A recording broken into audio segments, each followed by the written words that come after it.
Yun. May langit-ngit mga kabuk. Ano Jay? Kapag ganyan, hawak lang po tayo dito sa mga pyesa-pyesa mga kabuks. Bushing, ball joint, tie rod, rack end, diba? Stabilizer, shock absorber. Mararamdaman natin kung sino yung ano, or kung saan yung pinakamalakas na may mararamdaman tayong mag-vibrate na pinanggagalingan nung langit-ngit. Ball joint mga kabuks. Okay, thank you.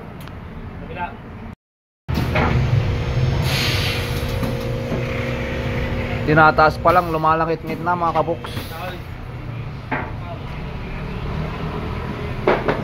Dito po tayo mag-check. Tinataas natin.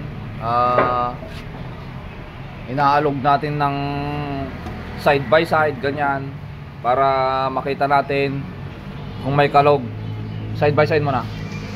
Side by side para malaman natin kung may kalog ang kanyang tie rod. Tapos yung kanyang rack end, pipisilin natin dito sa steering boat para mahawakan natin dun sa may joint ng rack end kung may kalog mga kabuks. Eto wala.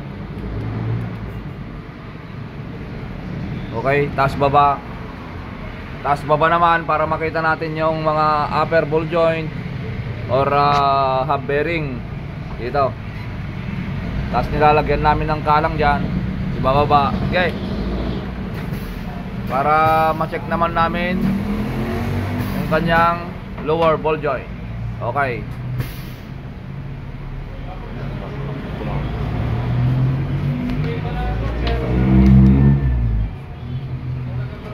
squat.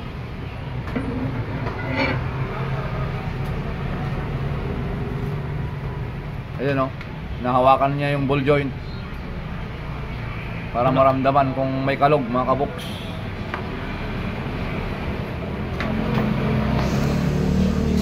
Tulak taas. Taas baba. Taas baba. Ikot. Ikot gulong. Ayan, iniikot po yung gulong para ma-check kung magaspang ng kanyang hub bearing o wheel bearing mga kabuks. Okay, taas mo yan, taas. Sa kabila, ganun din ang gagawin nila. Baba.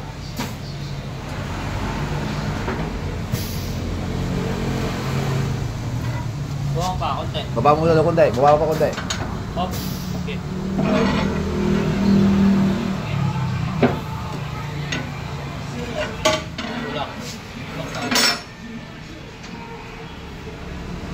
Siyempre kapag nag-check po tayo, samahan na rin natin ng visual inspection, shock absorber kung meron bang tagas or wala mga kabuks, mga axle bolt kung may punit.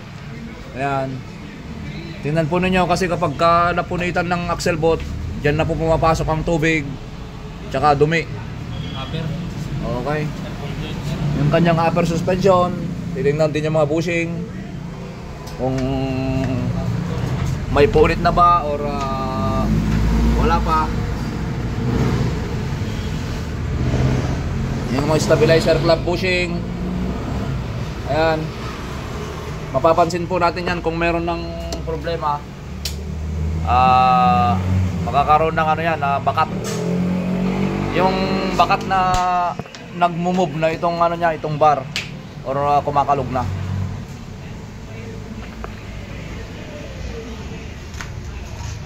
Slip brake pads.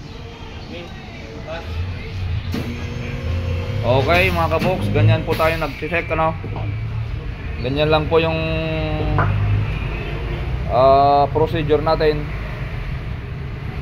sa pag-check ng pangilalim.